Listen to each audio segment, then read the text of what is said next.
रामचंद्र भगवान की, वृंदावन बिहारी लाल की, लक्ष्मी नारायण भगवान की जय हो। आइए बिंदु कथा को हम लोग पुनः उसी क्रम में श्रवण करें। आज कथा का विश्राम दिवस भी है। कल भंडारा हो जाएगा, पूड़ी उड़ी खाकर सब अपने अपने घर बैठेंगे। कल के बाद फिर कथा कहाँ सुनने का मौका मिलेगा।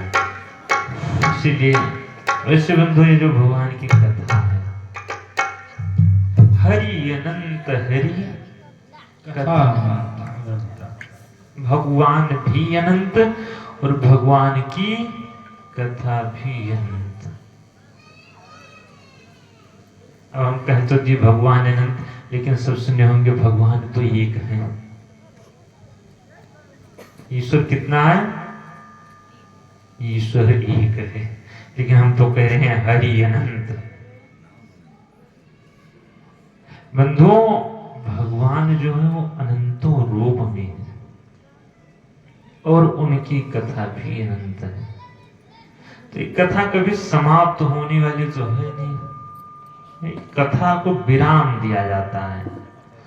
गोस्वामी तुलसीदास जी जिस कथा को लिखे हैं, राम जी के चरित्र को, उसको भी पूरा नहीं लिखता है, उसको भी विराम देती है।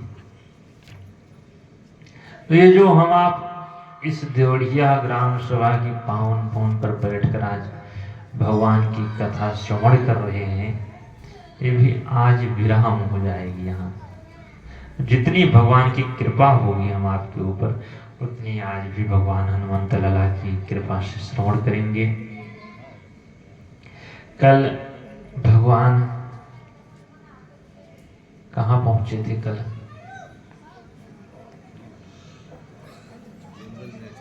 सब लोग भूल गए। कहा? अरे कम से कम कुछ तो मदद किया करो, हमारी बता दिया करो।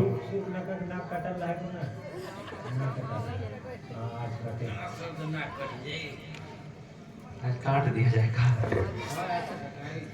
कल बंधु भगवान केवट भगवान को उस पार किया था। केवट ने भगवान से कुछ लिया नहीं था। गोस्वामी बाबा कहते भी, बहुत कीन्ह सिय लखन प्रभु, नहीं कछु केवट ले, विदा कीन्ह करुणायतन,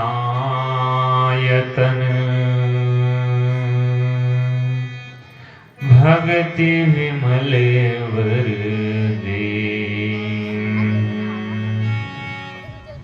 भगवान उसको अपनी भक्ति देकर और यहाँ से विदा की। भगवान वहां से विदा करके केवट को आगे बढ़े, प्रयागराज पहुंचे हैं। प्रयागराज सब लोग जानते हैं कि नहीं जानते हैं? पहले इलाहाबाद कहते थे, उसी का नाम अब प्रयागराज हो गया। पहले भी प्रयागराज था। जब सब मुस्लिम संप्रदाय वालों का राज्य आया तो प्रयागराज को बदलकर इलाहाबाद, और वही जब हिंदू राज्य आया तो फिर उसी का नाम प्रयागराज। यही चक्र चलता रहता है। और वहीं प्रयागराज में त्रिवेणी की बड़ी महिमा है। भगवान गए हैं संगम में, त्रिवेणी में स्नान किए। स्नान करके भरद्वाज जी के आश्रम पर रुके थे। वहां से सुबह स्नान करके फिर निकले, वाल्मीकि जी के आश्रम पर आए।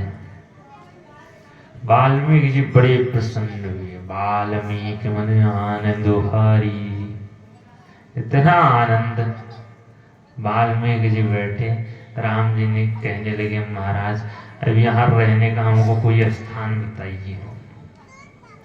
वाल्मीकि जी ने देखा एक बार ऊपर से नीचे तक, बोले महाराज तुम तो पूछ रहे हो कि कहाँ रहूं, कोई स्थान बताइए।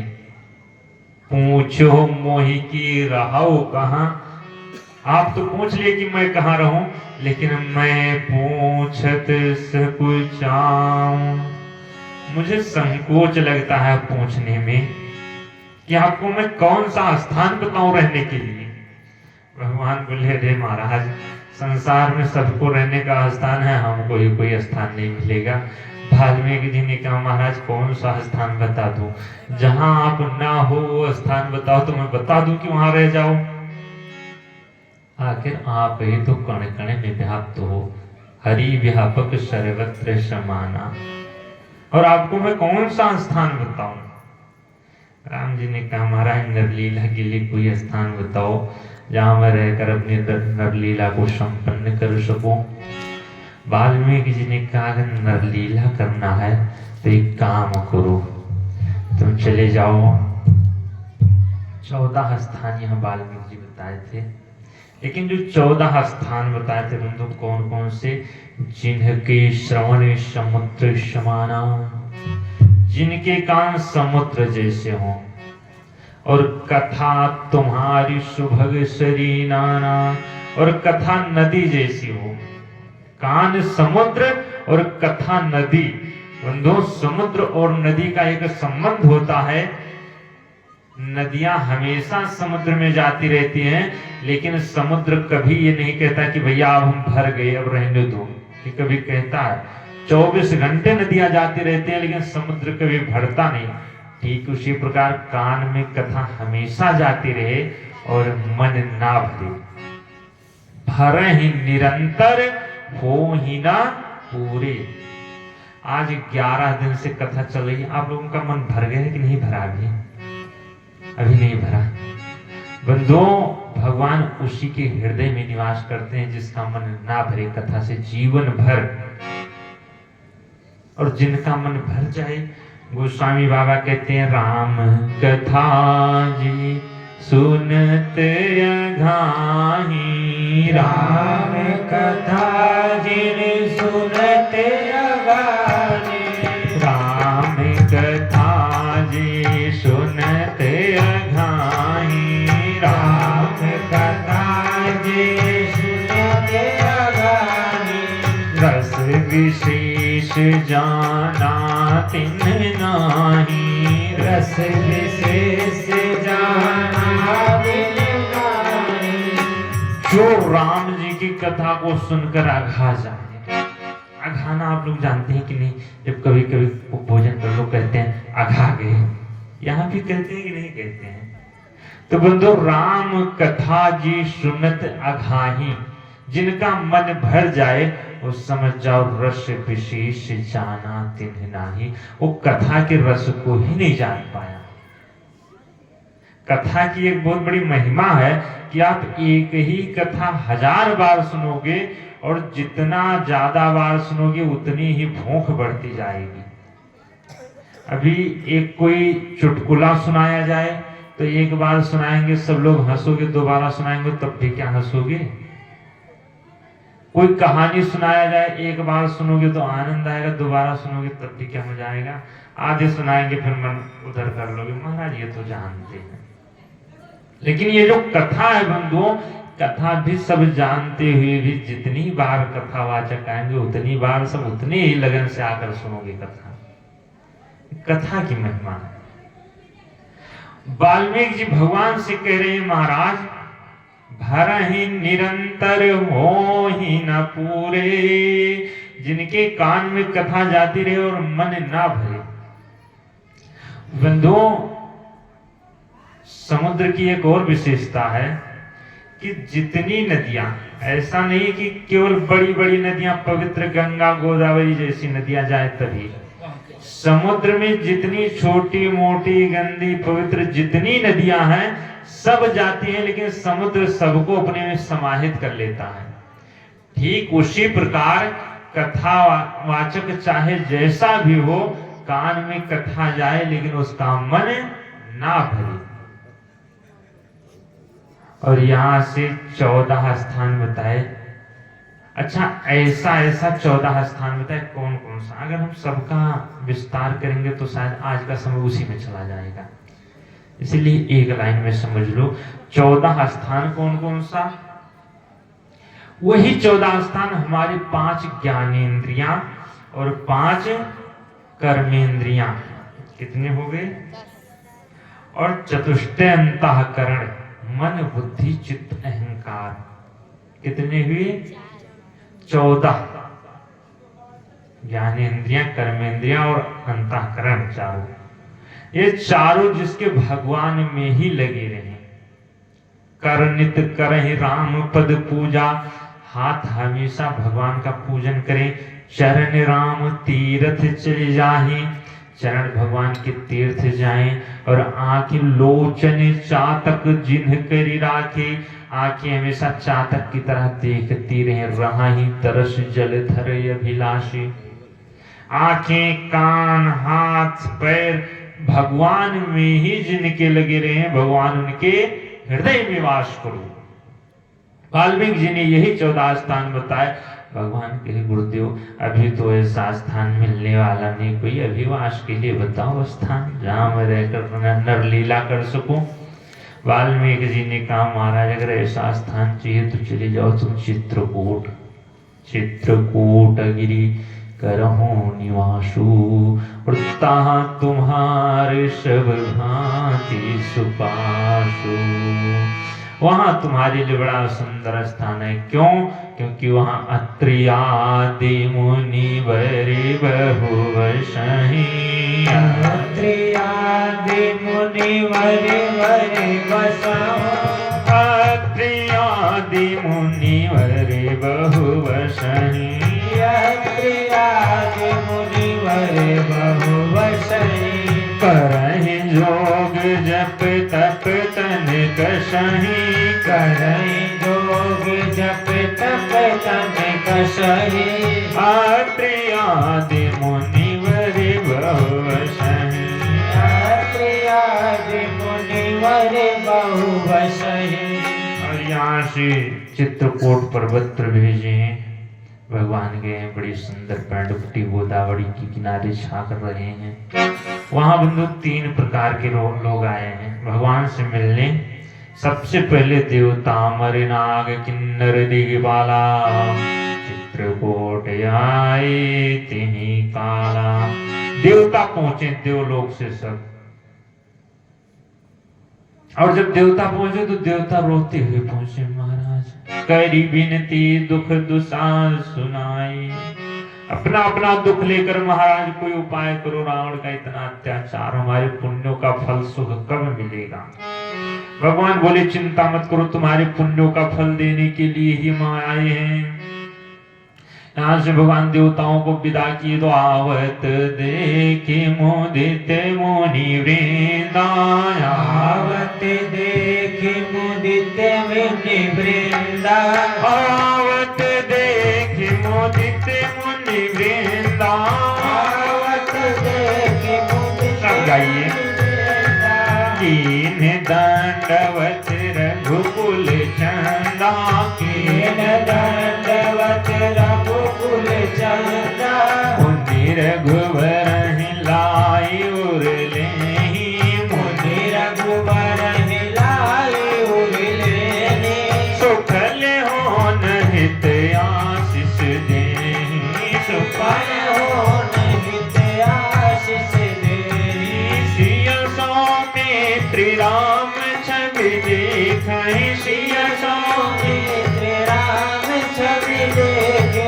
साधन सफल सफल कर लेखहि, साधन सफल सफल कर लेखहि। यह सुधि गोल किरातन पाई, यह सुधि गोल किरातन पाई। हर से जनु नवनिधि घर आई, हर से जनु नवनिधि घर आई। हर से जनु नवनिधि घर आई, हर से जनु नवनिधि घर आई। भगवान आवत देख मुदित मुनि वृंदा, पूरा ऋषि मुनियों का समूह पहुंचा। जब देवता गए तो भगवान सबको प्रणाम की, कीन दंडवत रघुकुल चंदा। सब भगवान को हृदय से लगाए। ऋषियों ने कहा महाराज हमारी तपस्या का फल कब मिलेगा। भगवान बोले चिंता मत करो, तुम्हारी तपस्या का फल देने के लिए ही हम आए हैं। यहां से जब ये सब गए तो यहाँ सुधि कोल किरातन पाई। अवधू राजभर की तरफ से 20 रुपए का योगदान, भगवान मंगल करें, दौलत की बरसात होती रहे। और यहाँ से जब कोल भीलों को पता चला कि भगवान आए हैं, कोल भील वहां से गए तो कंदमूल फल भरी भरी दोना में कंदमूल फल लेकर गए। दोना आप लोग जानते हैं कि नहीं जानते हैं? दोना जिसमें अभी प्रसाद खा कर गए वो सब, उसको यहाँ कुछ और कहते हैं, क्या कहते हैं?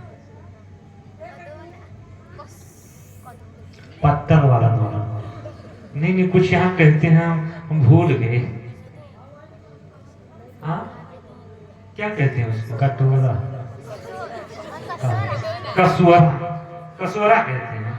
हाँ, कसोरा, उसी को दोना कहा जाता है हमारे उधर। तो ये जो कोल भील है, कंद मोल फल भरी भरी दोना, वो समय दोना तना रहे, उसी कसोरे में कंदमूल फल भर भर कर लेकर पहुंचे। लक्ष्मण जी देखे, बोले महाराज ये कौन आ रहे हैं जो आज फल लेकर आ रहे हैं? सब लोग अभी तक देवता आए वो भी पुण्यों का फल मांग रहे थे, ऋषि महात्मा आए वो तपस्या का फल मांग रहे थे, लेकिन ये कौन है जो फल मांगने नहीं फल देने आ रहे हैं? क्या इनको फल नहीं चाहिए आपसे? भगवान बोले पूछो, इनको फल नहीं चाहिए। लक्ष्मण जी ने कहा गुरुदेव प्रभु आप पूछोगे तो ज्यादा अच्छा रहेगा, आपके ही कोई भक्त होंगे। भगवान बोले भैया क्या तुमको फल नहीं चाहिए? अच्छा ये है कौन? ये बंधुओं अशिक्षित है, पढ़े लिखे नहीं है, अनपढ़ है बेचारे, जो अपने समाज से बहिष्कृत कर दिए गए हैं, छोटी जाति वाले सब, जो वनवासी हैं, अछूत हैं, जिनको लोग छूना नहीं पसंद करते, वो जब पहुंचे तो दोने में फल लेकर भगवान बड़ी प्रसन्न हुए। भगवान के भैया तुमको फल नहीं चाहिए क्या? कोई भीलों ने कहा महाराज हमको आपसे कोई फल नहीं चाहिए, बस एक काम करो, हमको एक ही फल दे दो कि आप यहाँ से कभी इसके बाद जाओ मत, आप यहीं वास करो। तब तक पीछे से बोला महाराज हाँ चिंता मत करना, हम लोग यहाँ आपके लिए कुटिया बना देंगे, रहने का जुगाड़ कर देंगे, हम लोग रोज आपको आपकी सेवा खूब करेंगे, लेकिन आप जाना मत। तब तक तीसरा सोचा ये डरेंगे, लेकिन जंगल में भगवान से बोला महाराज हम आपकी हर प्रकार से रक्षा करेंगे, यहाँ बहुत हाथी हैं, शेर हैं, भालू हैं, गीदड़ हैं, सब आते रहते हैं, लेकिन आप डरिएगा मत, हम सबसे बचने का उपाय जानते हैं, सांप रहेगा उससे भी हम बचाएंगे, लेकिन आप यहाँ से जाना मत। अच्छा बंधु, लोग आते हैं तो भगवान से कहते हैं प्रभु रक्षा करो, लेकिन ये कोलभील ये नहीं कहते भगवान हमारी रक्षा करो। कोलभील कहे महाराज हम सब प्रकार से आपकी रक्षा करेंगे, लेकिन आप जाना मत। बंधु जब भगवान ये प्रेम देखे हैं, कोलभीलों का प्रेम देखे, वैसे जो श्रद्धा होती है गरीब लोगों के पास ज्यादा हुआ करती है, बड़े लोगों के पास वो श्रद्धा नहीं। जितनी बढ़िया यज्ञ, जितनी बढ़िया कथा गरीब बस्तियों में हो जाती है, अमीर बस्तियों में नहीं हो पाती। बंधुओं जब ये लोग देखे भगवान केवल प्रेम के भूखे हैं, आप दक्षिणा कितना भी दे दो, अगर अहंकार मन में आ जाए तो कोई फल नहीं मिलता उसका।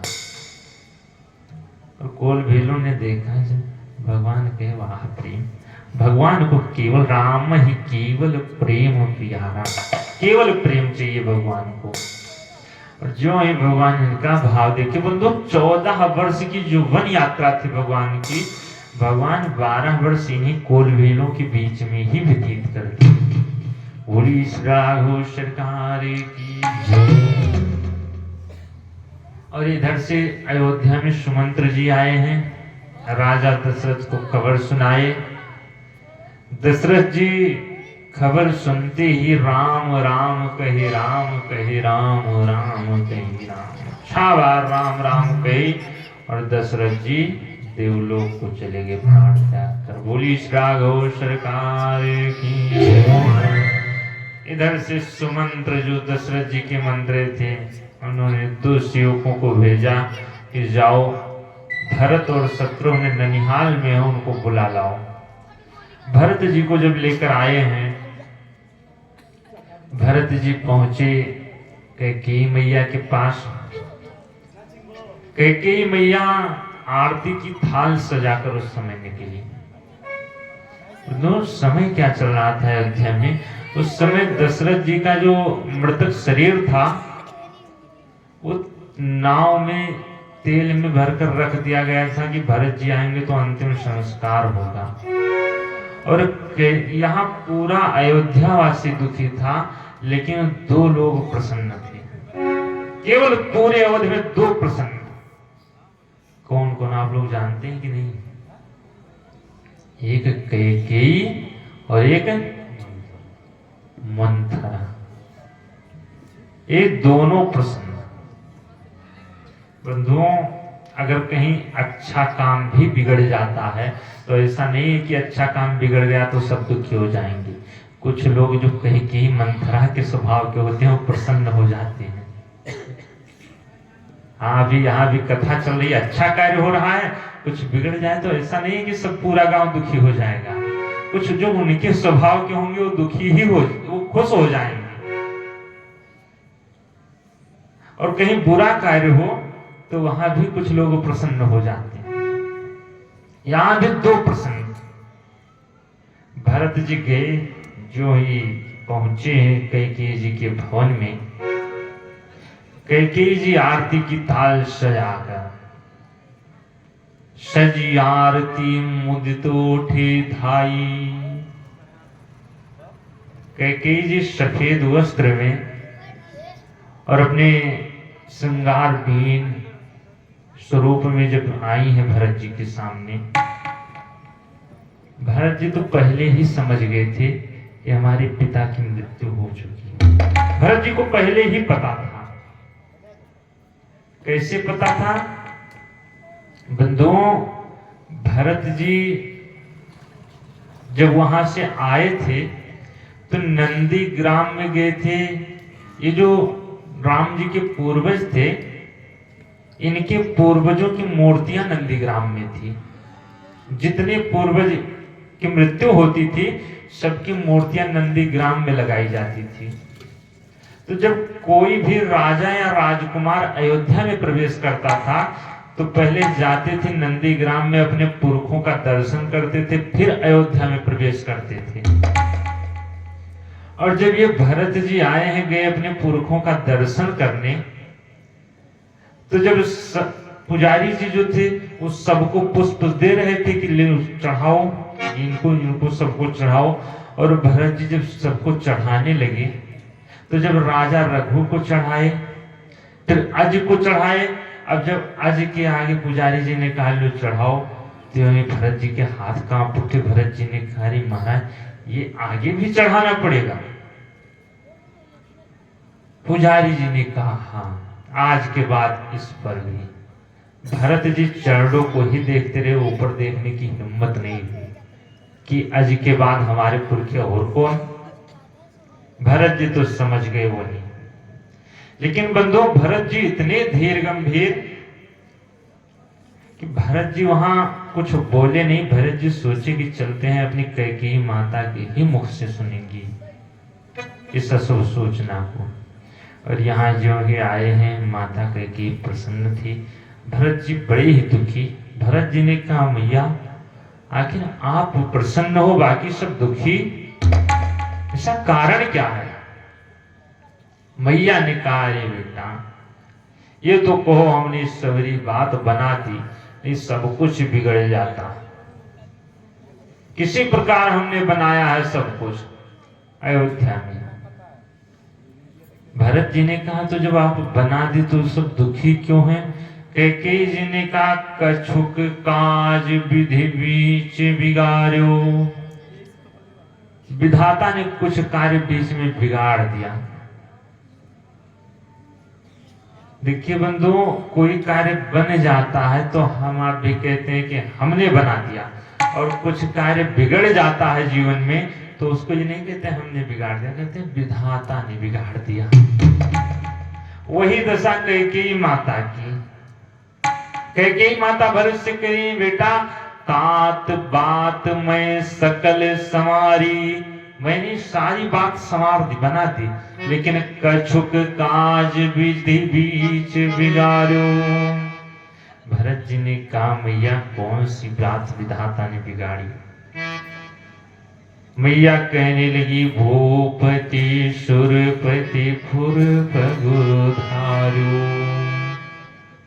राजा चले गए देवलोक को प्राण छोड़कर। भरत जी कहने लगे, मैया आखिर पिता के मरने का कारण क्या था? मैया ने कहा, राम जी का वनवास उनके मरने का कारण।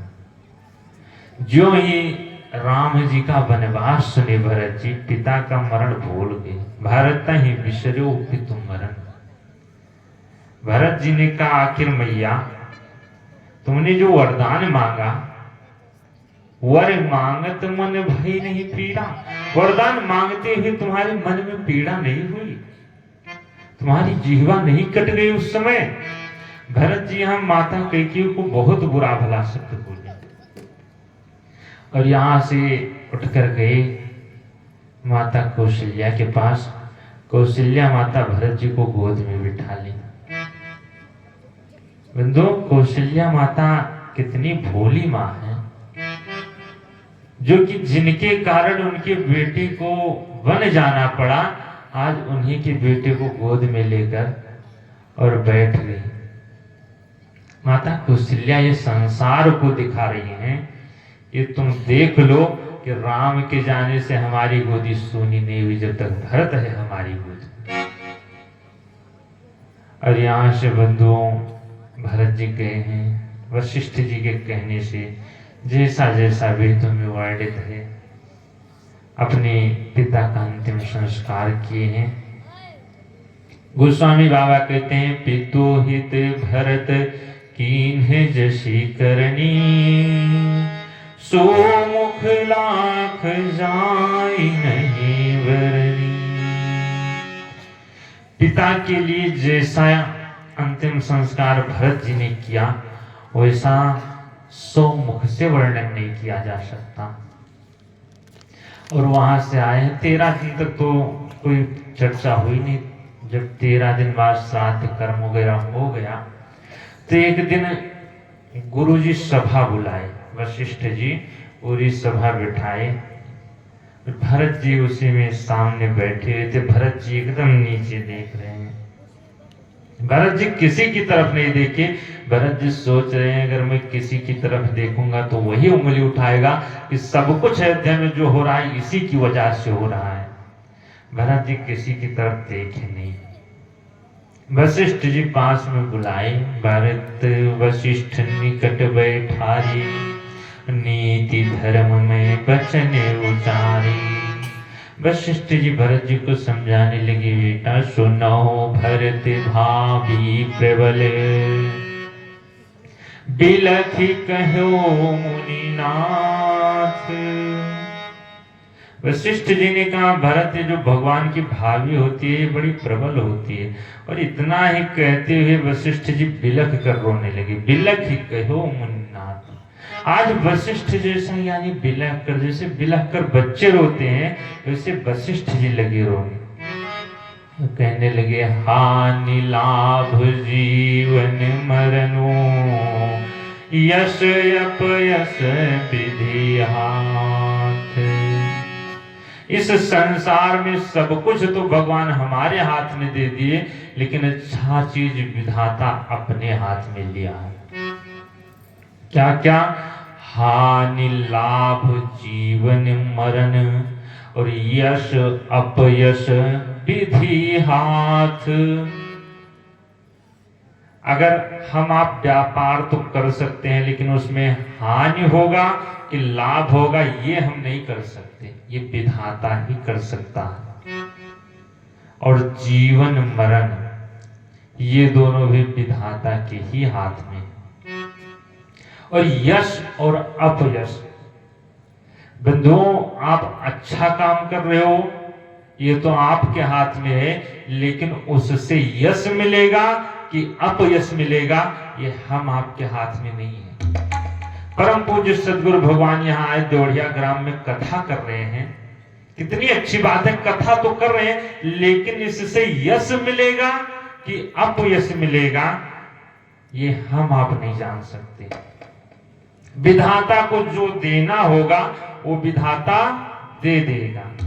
हाँ, ऐसा नहीं कि कथा इतनी बड़ी कर रहे हैं तो उनको यश ही मिलेगा। बहुत लोग अपयश भी लगा देते हैं कि महाराज अरे लूटने खाने का सबसे बढ़िया तरीका हो गया, तो अपयश भी मिल जाता है। तो ये विधाता के हाथ में होता है, लेकिन कर्म तो अपने ही हाथ में है। वशिष्ठ जी भरत जी को समझाने लगे, महाराज का तू विचारु करो मन माही, सोच जोग दशरथ नृप नाही। दशरथ जी सोचने योग्य नहीं है।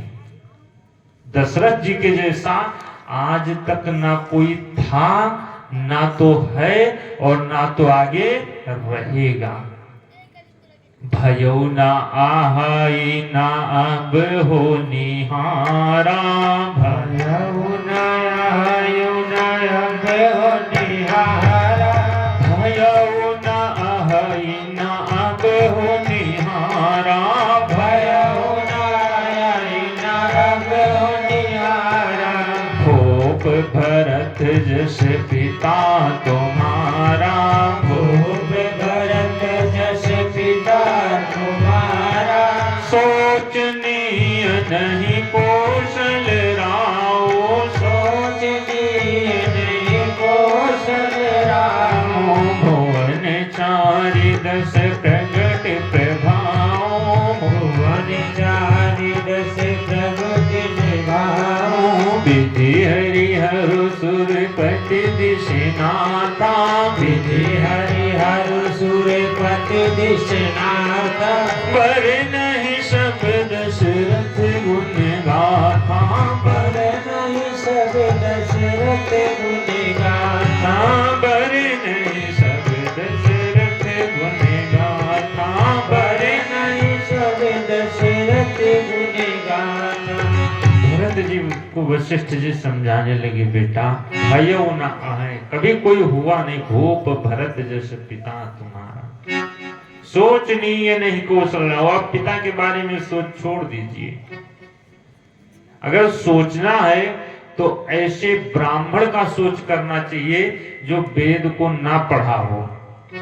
तज निज धर्म विषय ले लीना, जो ब्राह्मण तपस्या ना करे, विषयों में ही लीन रहे, केवल भोग में ही पूरा जीवन व्यतीत कर दे, अगर ऐसे ब्राह्मण की मृत्यु हो जाए तो उसके बारे में सोचना चाहिए कि बेचारा कुछ कर नहीं पाया, मर गया। ऐसे राजा के बारे में सोचना चाहिए जो नीति को ना जानता हो, जिसको प्रजा अपने प्राणों के समान ना प्रिय हो। ऐसे राजा अगर मर जाए तो उस राजा का सोच करना चाहिए कि बेचारा कुछ जीवन भर कर नहीं पाया, मर गया। और ऐसे वैश्य का, ऐसे बनिए का सोच करना चाहिए जो न अतिथि शिव भगत सुजानो, जो कभी अतिथि का सत्कार ना करे, साधु की सेवा ना करे, यज्ञ ना करे, पूजा ना करे, जो कंजूस हो, ऐसे वैश्य का सोच करना चाहिए। बंधुओं, ऐसे चतुर्थ वर्ण का सोच करना चाहिए जो मुखर मान प्रिय ज्ञान वो मानी, जो अपने मुंह से अपनी बड़ाई करना शुरू कर दे। ऐसे चतुर्थ वर्ण का सोच करना चाहिए कि मर गया बेचारा, कुछ नहीं कर पाया। और ऐसी स्त्री का सोच करना चाहिए जो पति की आज्ञा ना मानकर अपने मन का ही चाल चलन करती रहे। ऐसी स्त्री का सोच करना चाहिए जब मर जाए तो कि बेचारी कुछ कर नहीं पाई।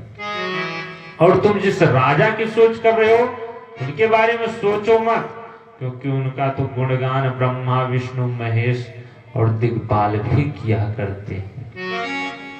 बस भरत जी ने कहा गुरुदेव मैं अपने पिता के बारे में सोच नहीं कर रहा हूं, आप हमको राजपाट दे रहे हो इसलिए मैं आपके बारे में सोच कर रहा हूं कि आपका क्या होगा। वशिष्ठ जी ने कहा हमारा क्या होगा, आपके पिताजी ने वचन दिया था वही कीजिए आप, वही तो हम कह रहे हैं।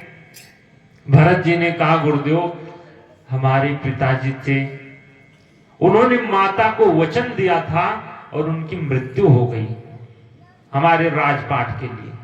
हमारी माता ने वचन मांगा था, हमारी माता को विधवा होना पड़ा। और यहां सब लोग जो माताएं समर्थन की थी उनको भी वैधव्यपन झेलना पड़ा। और तुम अगर हमको राजगद्दी पर बिठा दोगे तो तुम्हारी क्या दशा होगी। इसीलिए राजगद्दी हमको नहीं चाहिए। वशिष्ठ जी ने कहा फिर भरत किया क्या जाए, उपाय क्या है।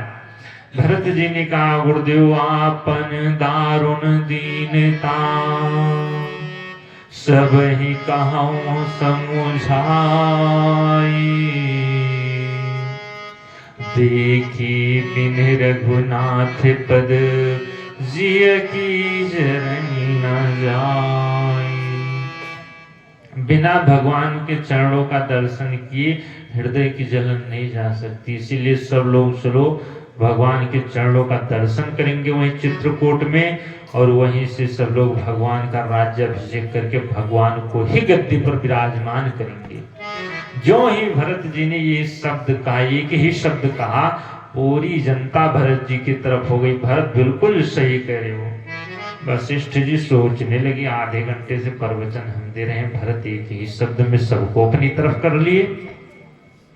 यहां से बंधु सब तैयारी बनाकर पहुंचे हैं भगवान के पास चित्रकूट में, और वहां लगभग 5 बैठक हुई। सब बैठक निरस्त हो गई, किसी में कोई निर्णय नहीं निकला। एक दिन वशिष्ठ जी भरत के पास गए, बोले भरत क्या किया जाए। भरत जी ने कहा गुरुदेव आपकी ही वजह से यहाँ ये दशा हुई है। वशिष्ठ जी ने कहा आखिर भरत तुम हमारा दोष दे रहे हो, हमने आज तक अधर्म पर कदम नहीं रखा और तुम आज हमको दोष क्यों दे रहे हो। तुम्हारी माता ने वचन मांगा था, दोष तो तुम्हारी माता का है। भरत जी ने कहा गुरुदेव जो उन्होंने वचन मांगा था उस वचन को आपको पूरा करना चाहिए। वशिष्ठ जी ने कहा तो वही तो वचन है कि तुम चलो राजगद्दी संभाल लो। भरत जी ने कहा गुरुदेव माता हमारी पहले राजगद्दी मांगी थी और दूसरा राम जी का वनवास मांगी थी, तो आप सबको पहला वचन पहले पूरा करना चाहिए, फिर बाद में राम जी का वनवास होना चाहिए। पहले लाकर हमको राजगद्दी पर बिठाना चाहिए, उसके बाद राम जी को वनवास देना चाहिए। और अगर भरत आकर यहाँ अयोध्या पहुंच गया होता तो राम कभी वनवास जा ही नहीं सकते थे। वशिष्ठ जी ने कहा भरत जो कुछ बिगड़ गया वो बनने वाला नहीं, आगे की सोचो। भरत जी ने कहा गुरुदेव अब जो आप कहो सो मैं करने के लिए तैयार हूं। वशिष्ठ जी ने कहा एक काम करो भरत, तुम दोनों भाई भरत और शत्रुघ्न तुम कानन गौनो दो भाई। क्या नाम है दादा? हीरालाल खरवाड़ दादाजी की तरफ से 51 रुपए का योगदान और वस्त्र का योगदान आया। भगवान मंगल करें। बोली श्रागो सरकार की। वशिष्ठ जी ने भरत से कहा तुम दोनों भाई तुम कानन गौनो दो भाई, फिर हे राम लखन सिया भाई। वहां से सब लोग लौट आएंगे, तुम दोनों भाई वन को चले जाओ। भरत जी ने कहा गुरुदेव अगर हमारे वन जाने से राम जी राज्याभिषेक हो जाएगा तो केवल 14 वर्ष नहीं, करो कानन करो जन्म भरी वासो, यही ते अधिक न मोर सुपासो। मैं जन्मों जन्म वन जंगल में व्यतीत कर लूंगा, लेकिन राम जी को वन का दुख ना झेलना पड़े। यहाँ से बंधु जब गए हैं, राम जी से कहे तो राम जी मना कर दी कि भैया ये जो धर्म है, जिसका धर्म उसी को करना चाहिए, कोई व्यापार नहीं कि उसके बदले कोई कर ले। भरत जी ने कहा प्रभु तो जो आप कहो आपकी इच्छा अनुसार ही किया जाए। राम जी ने भरत जी से कहा भरत एक काम करो, अगर संभव हो तो तुम जाओ 14 वर्ष राजपाट की अपना संभालो, 14 वर्ष बाद मैं आकर संभाल लूंगा। भरत जी ने कहा प्रभु लेकिन एक भी दिन लेट ना हो, अन्यथा भरत जीवित नहीं बचेगा। राम जी ने कहा नहीं एक भी दिन लेट नहीं होगा।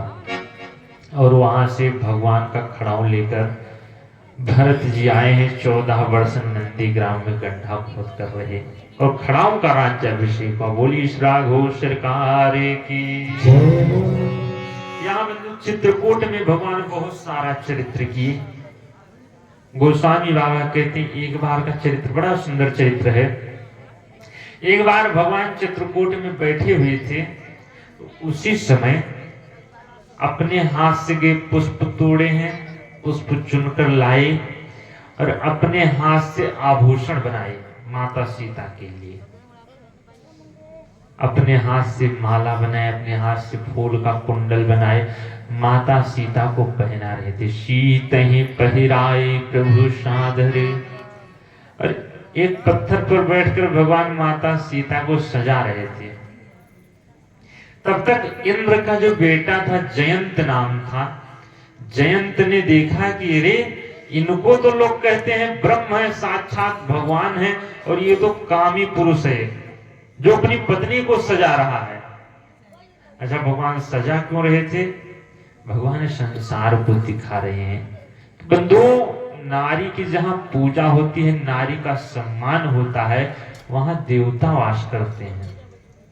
यत्र नारी पूजन्ति रमन्ते तत्र देवता।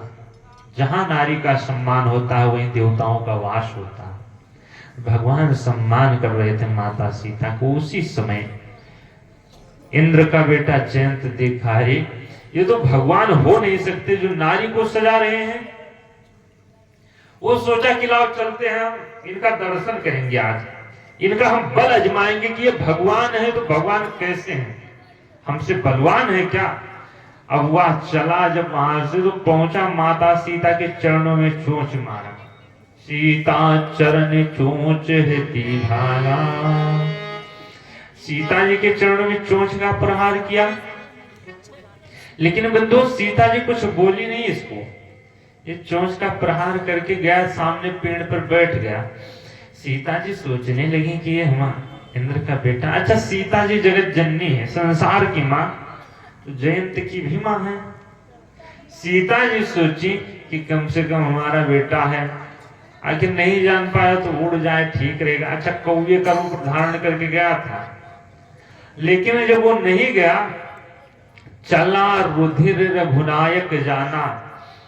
जब खून बहना शुरू हुआ तब भगवान को पता चला, और वहां से भगवान जिस कुश की चटाई पर बैठे हुए थे वहीं से कुश निकाले और उसी का धनुष बनाए और सींग का बाण बनाए, और वहां से प्रेरित मंत्र ब्रह्म शरधावा। सींग का बाण में ब्रह्मास्त्र छोड़ दिए, और वह जयंत के पीछे जब लगा, जयंत भागा। भागता भागता पहुंचा ब्रह्मधाम शिवपुर सब लोका। ब्रह्मधाम शिवपुर सब लोका। ब्रह्मधाम शिवपुर सब लोका। ब्रह्मधाम शिवपुर सब लोका। श्रमित व्याकुल भय शोका। श्रमित व्याकुल भय शोका। काहू बैठन का न होई। काहू बैठन का न होई। राखी को सकई राम कर धोई। राखी को सकई मृत्यु पितु समन समाना, मातु मृत्यु पितु समन समाना, सुधा होई विष सुनु हरि जाना, सुधा होई विष सुनु हरि जाना। ये जो जयंत है कहाँ गया? ब्रह्म धाम शिवपुर सब लोका। ब्रह्मलोक गया। ब्रह्मा जी से कहा महाराज रक्षा कर लो।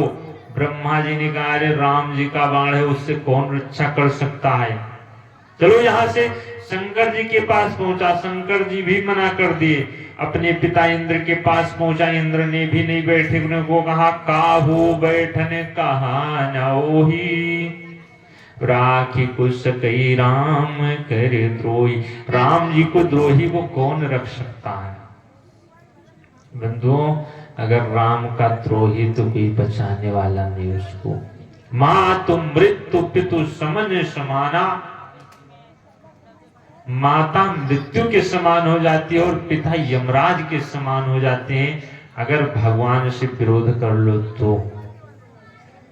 और जो ये भागा, लेकिन बंधु नारद जी जब देखिए तो ये सोचा जिसको ब्रह्मा जी नहीं बचा पाए उसको ही बाबा कहाँ बचा पाएंगे। वो बाबा जी के पास नहीं गया, नारद जी के पास। नारद देखा विकल जयंता। नारद जी ने जयंत को जब व्याकुल देखा तो नारद जी बुला ले, सुनो सुनो कहाँ जा रहे हो? बोला महाराज बाण लगा है, अभी मत रोको हमको। नारद जी ने कहा बाण क्यों लगा है? बोला महाराज बाण लगा है, आखिर प्राण ही तो लेगा। नारद जी ने कहा ये बाण तुम्हारा प्राण लेने के लिए नहीं लगा है। बोला फिर प्राण भी नहीं ले रहा, पीछा भी नहीं छोड़ रहा है। नारद जी ने कहा ये बाण किसका है पहले ये तो बताओ। जयंत ने कहा महाराज राम जी का। नारद जी ने कहा तो राम के बाण से राम ही रक्षा कर सकते हैं, दूसरा कोई नहीं कर पाएगा। बोला महाराज उनका मैं बल अजमाने गया था, वही तुम मारे हैं, उनका प्रभाव जानने के लिए गया था।